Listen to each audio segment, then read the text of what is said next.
فانی دنیا خو پات د هر چا ندا کندا لګ سوچ کړه د هر چا کډا روان دا کندا فانی. السلام علیکم ورحمت الله. قدرمن لیدونکو، تاسو به دغه ډبره لیدلې وي چې مونږ کې خدا دغه ډبره د څه شي وه، د څه لپاره وه، حتما به تشویش کوئ. تشویش کې به نه پرېږدم. تاسو دغه ویډیو وګورئ یو دقیقه مونږ سره. دغه ویډیو به تاسو سره په سکرین باندې ښکاري. دغه مسجد چې د خاني خوړ یا د خوست او د خلبصات په عمومي سړک باندې پروت ده. شاید ویډیوګانې مو مخکې هم لیدلې وي. د دغه د بنسټ ډبره کېښودل شوله، کار یې شروع شو. دغه مسجد به انشاءالله په خوست کې تر ټولو ښایسته مسجد وي. دوه منزله به وي، یو به د نرینهو دپاره وي او یو به زموږ د خویندو دپاره وي. دا به په دومره ښایسته ډیزاین باندې جوړېږي تر اوسه پورې په خوست کې دغسې ښایسته ډیزاین باندې مسجد نه وي جوړ شوی.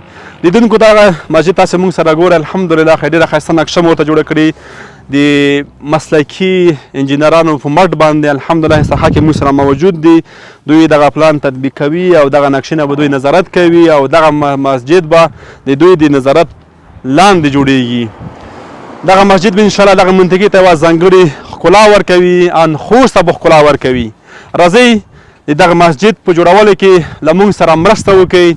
انشاءالله موږ یې کارونه فایل کړل او الله ته مې امید ده چې لنډ وخت کې دغه کارونه انشاءالله پای ته ورسیږي او زموږ ورونه او زموږ خویندې په دغه مسجد کې ارامه فضا کې لمونځونه وکړي او الله پاک ته عبادت وکړي.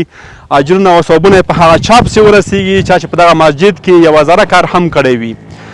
ورونو او خویندو، بهترینه مو کې ده ستاسو دپاره دغه صدقه جاریه ده، عمومي سړک باندې ده. دلته زیاتره ورونه او خویندې راځي، لمونځونه کوي. راځئ په دې کې برخه واخلئ او په دغه اجر کې ځان شریک کړئ. دغه مسجد چې تاسې ګورئ کارونه یې فیل شول. که هر څوک غواړي دغه مسجد کې موږ سره مرسته وکړي، ان د اول نه شروع نه تر اخره پورې څوک که مصارف په غاړه باندې واخلي دغه په لا خوند وکړي. په دې کې موږ هر څه ته ضرورت لرو. که یو څوک غواړي موږ سره په سیمټو برخه کې همکاري وکړي یا ساریه کې همکاري سره وکړي یا هغې تر څنګ خښته کې، تیږه کې او شګه کې هغه څه چې یو ساختمان کې لازم دي، غواړي موږ سره مرسته وکړي. راځئ دغه بهترینه موقع له لاسه مه ورکوئ. دا صدقه جاریه ده. په دې کې موږ سره برخه واخلئ او دغه اجر کې ځان موږ سره شریک کړئ. انشاءالله دا به داسې یو مسجد وي چې خوست ته به ښکلا ورکوي، دغه لارې ته به ښکلا ورکوي. دوه منزله به انشاءالله تاسو بیا ویډیو کتلې وي چې ډېره یو ښایسته نقشه موږ ورته تیاره کړې او داسې نقشه به تر اوسه پورې په خوست کې انشاءالله نه وي. او الحمدلله کارونه یې شروع شول. بهترین خلک هغه دي چې موږ سره په دې کې برخه واخلي. مرګ مسافر څومره ښکلي ځوانان لاړل،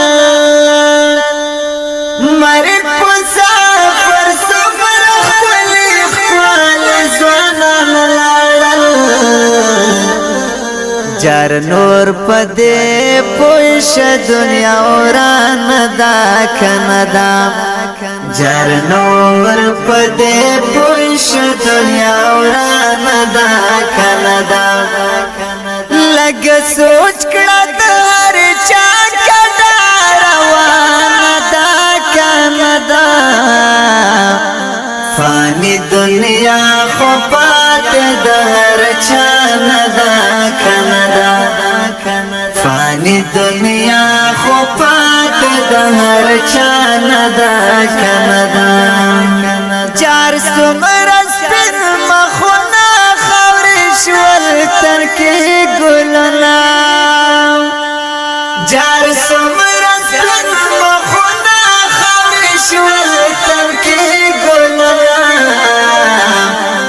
لږ فکر که دنیا ډک خفګان ده کنه ده، لږ فکر که دنیا ډک خفګان ده کنه ده.